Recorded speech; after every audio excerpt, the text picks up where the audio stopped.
20 साल में लगभग 18 साल बीजेपी की सरकार से मिलके उनकी सरकार चल रही है। 18 साल डबल इंजन की सरकार। मोदी जी की बात सुनते होंगे आप लोग। लेकिन आज चंपारण में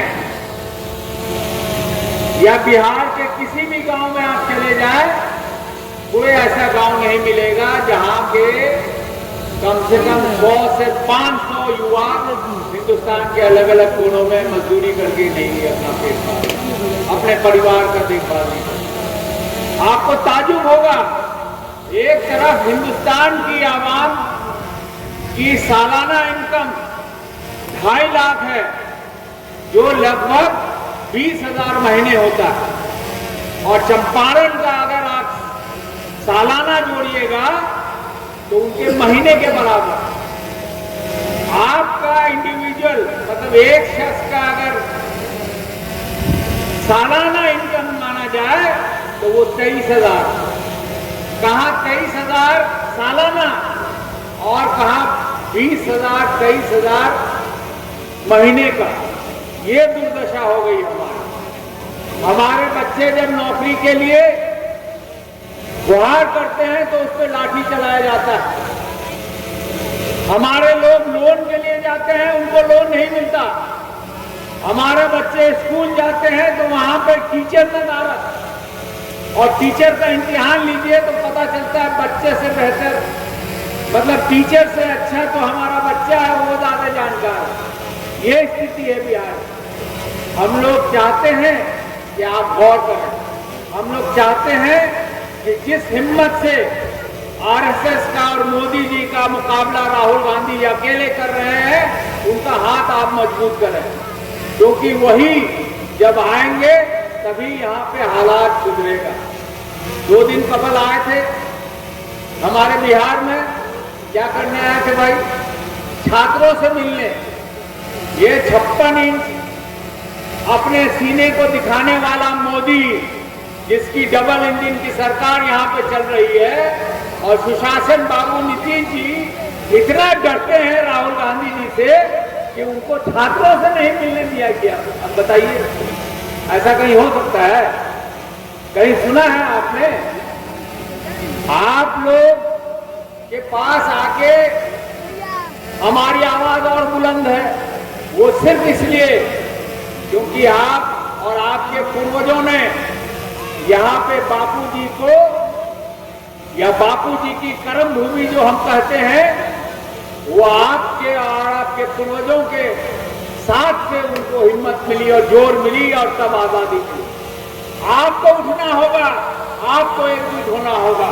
ये जो तनाव का माहौल फैलाया जा रहा है, हिंदू मुस्लिम वगैरह वगैरह वगैरह, इससे हमें उठ के आगे बढ़ना होगा, मिल के आगे बढ़ना होगा, तभी तरक्की होगी। अभी देखा आपने, मुसलमानों की जमीन जो लाखों एकड़ है हिंदुस्तान में और लाखों करोड़ों की जमीन है, वो हथियाना चाहती। कानून पास किया है, और कानून पास होके वो हम लोगों ने चैलेंज किया सुप्रीम कोर्ट में। ये बिल्कुल बाबा साहब अम्बेडकर का दिया हुआ तोहफा जो संविधान है, उसके खिलाफ है। आपको याद दिलाना चाहता हूं, खड़गे जी हमारे आदरणीय अध्यक्ष और हमारे नेता राहुल गांधी जी इलेक्शन से कबल से लोगों के पास जा रहे हैं, बोलते हैं संविधान बचाओ, संविधान बचाओ। ये देखिए, ये शुरुआत, जितने सरकारी इंस्टीट्यूशन है सब बंद धीरे धीरे कर दिए गए। क्यों बंद कर दिए गए भाई? क्योंकि वहां सरकारी नौकरियां होती थी, और आरक्षण के तहत वहां पे SC ST backward, extremely backward, जो हमारे अपर कास्ट के भाई हैं, उनके लिए भी जो कमजोर है फाइनेंशियली, उनकी भी रिजर्वेशन है। सबको धीरे धीरे खत्म कर रहे हैं। क्या आप चाहते हैं कि आप में से जो गरीब है उसको नौकरी ना मिले? क्या आप चाहते हैं कि जो सरकारी चीज जो आपके हमारे पैसे से हिंदुस्तान के अलग अलग कोनों में है, उसको बंद कर दिया जाए, चंद पूंजीपति के हाथ में बांट दिया जाए? जो हो रहा है, दिन दहाड़े हो रहा है। जिसकी सूचना आपको नहीं दी जाती। क्यों? क्योंकि अखबार और टीवी भी उन्हीं के कब्जे में, मिल्कियत जो है उन्हीं लोगों के पास है। अखबार टीवी पहले की तरह नहीं था। अगर आपकी बात अच्छी नहीं लगेगी तो आपके यहाँ सीबीआई ईडी भेज देगा, आपके जेल हो जाएगा, एफआईआर हो जाएगा।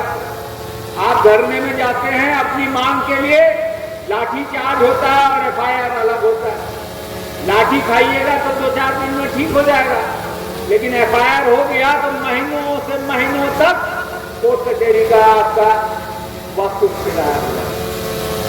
अभी जो वक्त बिल पास हुआ, सबसे ज्यादा अफसोस इस बात का हुआ हमें कि जो अब तक कहते थे नीतीश जी कि हम सबको लेके चलते हैं, मुसलमानों के लिए हमने ये किया वो किया, वो आपको उसके साथ साथ दे रहे हैं जो चाहते हैं कि हमारी जमीन छीन ले।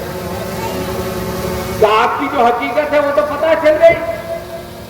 उसी तरह एलजेपी का भी आपके पास आएंगे, बहुत अच्छी बात कहेंगे, लेकिन आपकी जमीन वो चाहते हैं कि मोदी जी तोहफे में अपने मित्रों को दे दें। उसी तरह आंध्र प्रदेश के नायडू बाबू ने भी वही किया, ये विश्वासघात किया है। अभी 3 महीने बाद आपको मौका मिलेगा, आपको सही चयन करना है। ये महात्मा गांधी की धरती है, इससे पूरे हिंदुस्तान को उम्मीद है। जब भी कांग्रेस का कोई फंक्शन होता है, जब भी कांग्रेस का कोई बड़ा जलसा निकलता है, वो आपके सरजमीन से होता हुआ निकलता है, आपके आशीर्वाद से आगे बढ़ता है कांग्रेस। इसीलिए मैं फिर कहता हूं कि सबसे पहले आपको आगे आना होगा। और हम फिर से उन लोगों को, जो लोग कल तक अंग्रेजों का गुण गाते थे, अंग्रेजों के यहाँ माफीनामा मांगते थे, उनको हम अपने जगह पे फिर वापस भेजेंगे। आज क्या कर रहे हैं मोदी जी? हमको डराना चाहते हैं, हम डरने वाले हैं क्या भाई? यहाँ है कोई डरने वाला? है? हम कानून के दायरे में रह के अपना जंग लड़ेंगे। हमारी आवाज अगर इस ब्लॉक में उठती हो और उससे हमारा काम बनता हो तो हम ब्लॉक में जाके अपनी आवाज उठाएंगे। अगर हमें पटना में आवाज उठानी हो तो आप चुन के भेजिए 9 के 9 और 12 के 12 यहाँ जो विधायक है कांग्रेस और उनके गठबंधन के लोगों को भेजिए, ताकि आपकी आवाज कम से कम वहां सुनाई दे। आज हम लोग 100 लोग हैं, आपने देखा होगा पार्लियामेंट में किसी की आवाज कम नहीं है। अगर जावेद को मौका मिलेगा, हक की बात बुलंद आवाज में बोलेगा। उसी तरह और किसी को मौका मिलेगा, क्योंकि हमारी जो सदारत है वो राहुल गांधी के हाथ में है और वो अकेला शख्स है। ये मैं फिर दोबारा कह रहा हूं, जो हिंदुस्तान में अगर कोई अकेला मर्द मुजाहिद है, जो अकेला मुकाबला आरएसएस और मोदी का कर रहा है, वो राहुल गांधी है।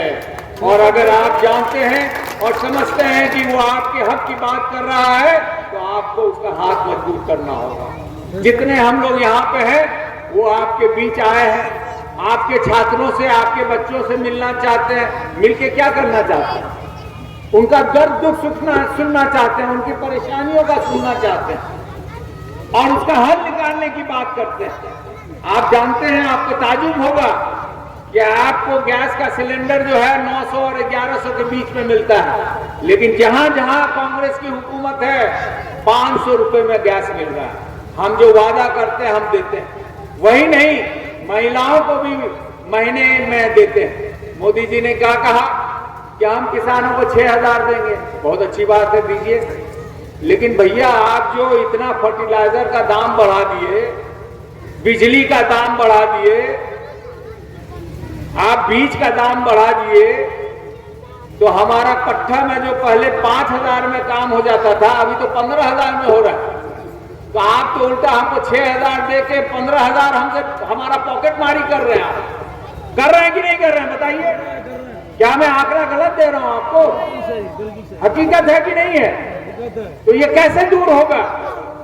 मेरा मानना है और आपसे इल्तिजा है कि हम लोग को एकजुट होके, जितने भी समाज में हैं हम लोग, आज बिहार में 99% ऐसे लोग हैं जिनके महीने की आमदनी 2000 है।